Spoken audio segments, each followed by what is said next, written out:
জগতে শান্তি চাই, জগতে আনন্দ চাই, কিন্তু আমরা ভাবি সুখ পাওয়া যায় কিসের মাধ্যমে? ভালো যদি একটা কাপড় পরিধান করতে পারি, ভালো যদি একটা ঘর নির্মাণ করতে পারি, কিছু টাকা যদি ব্যাংকে রাখতে পারি, যদি অনেক টাকার মালিক হই, তাহলে আমরা বুঝবো কি আমি হলাম সব থেকে সুখী। মনে রাখবে, টাকা পয়সা মানুষকে সুখ দিতে পারে না। দিতে পারে সুখ? না। টাকা পয়সা মানুষকে সুখ দিতে পারে না।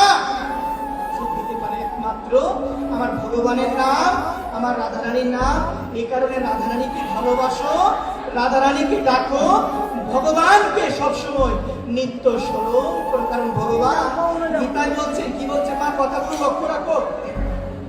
ভগবান গীতায় বলছেন, অর্জুন তস্মা সর্বেষু কালেষু মা মনুষ্মর যুদ্ধ চল। হে অর্জুন, তুমি যুদ্ধ করে যাও, কিন্তু তুমি সবসময় আমাকে স্মরণ করো। কি বলছে মা? তুমি যুদ্ধ করে যাও, তুমি আমাকে